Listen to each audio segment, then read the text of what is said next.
I got a request to make a video about transportation in assisted living and if you guys should provide transportation or how would you guys set up transportation for your residents. So if you guys are interested, make sure to stick around. What's up everyone? I hope you guys are all doing well. If you're new here, my name is Serge. Welcome to the channel. To all my reoccurring viewers, guys, thank you so much for all the love and support that you guys have shown this channel. So guys, if you have not yet, go ahead and check out the academy that I've created. I've been getting a lot of inquiries about it. So if you guys are interested, make sure to go check it out in the link below. And so guys, without further ado, let's go ahead and actually jump into the topic of this video. This topic of transportation and if you guys should provide it for your residents was something that I was meaning to actually cover a while back, but it was brought to my attention by a subscriber. So guys, if there's actually information that you guys are wanting me to touch on or topics that you guys want me to talk about, make sure to leave them down in the comments. I do read all the comments in my YouTube comment section, so make sure you guys actually comment down below. Yes, I do get a lot of DMs on Instagram and I do get messages on Facebook, but oftentimes they actually get put in the request box or section, and so sometimes I have to go in and try to find those messages due to the fact that I'm not friends with everybody on Facebook, and I'm also not you guys aren't following me and I'm not following you guys on Instagram. Therefore, it gets put into the request section when you guys actually DM me or message me. So if you guys actually have something that you guys want me to talk about, make sure to just comment down below because I do actually see those. It's very rare that they actually get put into the spam folder. But regardless, guys, make sure to comment down below on anything you guys want me to talk about. So let's go ahead and actually talk about transportation. So transportation is something that you guys need to take in consideration when it comes to the liability of things, okay? You guys will have to get a different type of insurance to cover that. And then on top of that, you guys will need to actually have an employee who's actually going to have to carry insurance as well to be driving that vehicle and actually have a driver's license, etc. Because there will be a lot of caregivers or employees that you guys will hire who actually just take Uber everywhere. Surprisingly, a lot less people are actually driving nowadays. There's actually a statistic that a lot of 16-year-olds aren't actually going to get their driver's license because they feel like it's way easier and more convenient to use something like Lyft or Uber. The same goes for your caregivers, right? The cost of having a vehicle is very expensive. And then that's another thing that you guys need to take in consideration is the cost of that vehicle for your business. Yes, it can be a depreciating asset and something that you guys can possibly write off on your taxes, which you guys should talk to your guys' CPA regarding that. But with that being said, guys, you have to take that all in consideration when it comes to providing transportation for your residents. And then on top of that, you guys will have to carry the liability of actually the resident leaving the facility. The way I like to actually structure it is the fact that I don't provide transportation for residents is something that takes a lot more liability off of me due to the fact that once that my resident actually leaves my home, I am no longer liable for them. So that means whoever you guys are transporting with takes on that liability. That company, that transporting business or company will be taking on that liability once they actually leave your facility. And then once they get to the other facility, they take on the liability for the resident. You are no longer liable while they're out of your facility. So that goes the same for families. When families take out their residents, to go out to dinner or whatever the case might be, they are now taking on that liability, and that's something that you need to discuss with family members when they leave your facility, okay? It is your job and your duty and obligation to make them aware of situations that may come up due to the health that the resident is in.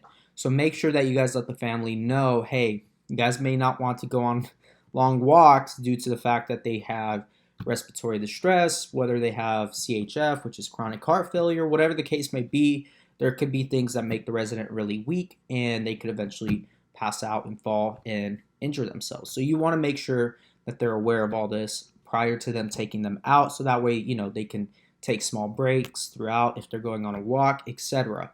Now let's get back to the topic of transportation. So I do not provide transportation at my facility. Now the reason being is because, well, I don't know where to park the vehicle because my parking is very limited.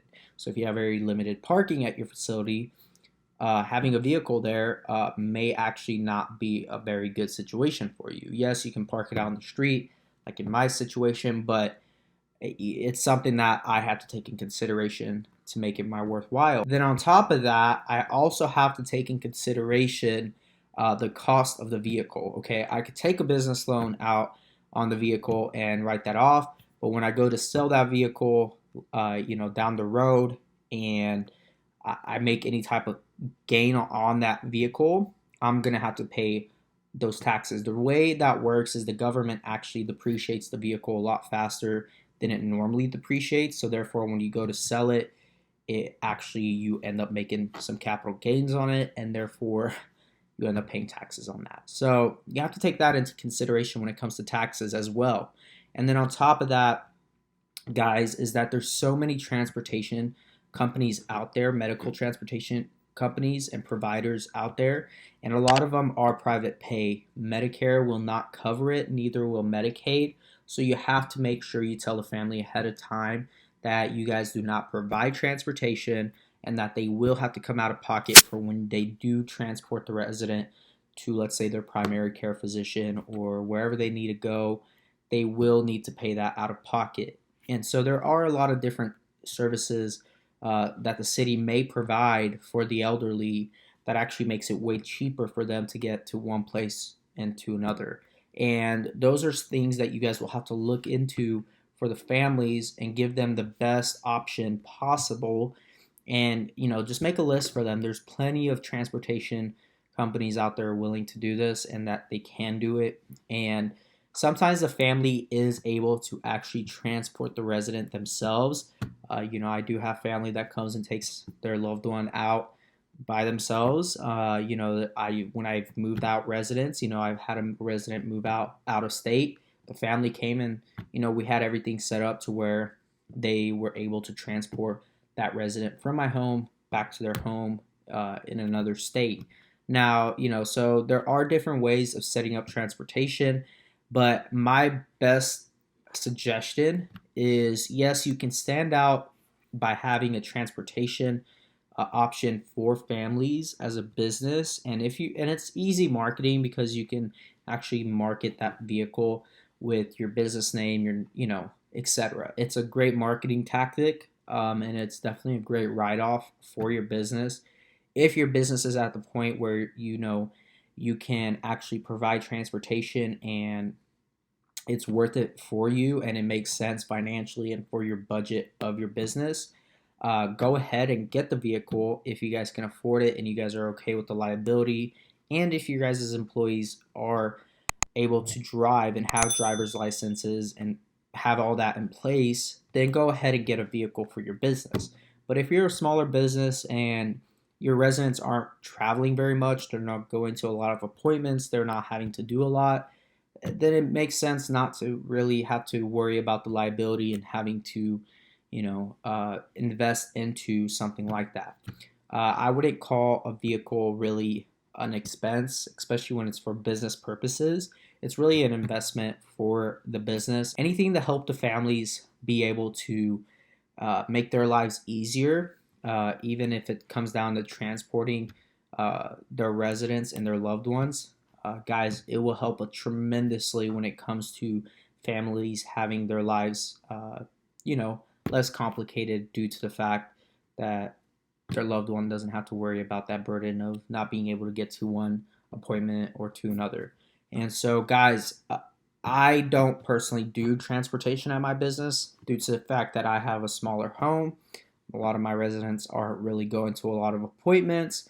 And then on top of that, whatever residents do go out, they're able to do it independently, and the families are willing to go with their loved one and take on that liability once they leave the home. So, guys, for me, it personally does not make sense. For other people, it may make sense. I'm not saying don't do it, but it all comes down to how many residents you have, how many of them are independent, or even have a lot of appointments, even if they're bedbound or wheelchair bound, whatever the case may be. If it makes sense for you guys financially and everything, that's something that you guys need to be able to do on your own. I'm here to give you guys suggestions and options. At the end of the day, it's up to you guys to make that decision for your business and what's best for your residents. And if you feel like it's best for your residents to have something like that and you guys are able to do it, then go ahead, by all means, do it. That's the part of being an entrepreneur, is me giving you guys suggestions, options, and you guys ultimately making that last call. You guys need to make decisions on your own and be able to be okay with those decisions. There's so many different ways of doing a lot of different things, but ultimately it comes down to how you guys want to run your business and what decisions you want to make. And that's just part of it, guys. There's no other way around it. Great entrepreneur knows they take a lot of information in and then they ultimately make that last decision, and then they do their due diligence and they move forward. So if you guys need to do that for your business, do that due diligence if it makes sense to provide that vehicle and provide that form of transportation, that option for families. So guys, if you found this video very informative, if you loved it, if you found value, feel free to share this channel. I would greatly appreciate that. Also, if you haven't yet, make sure to smash that like button. Also, if you have not yet, make sure to smash the subscribe button, and feel free to go watch all these other videos up here, guys. And again, thank you so much for all the love and support. Until next time, guys, God bless. Peace.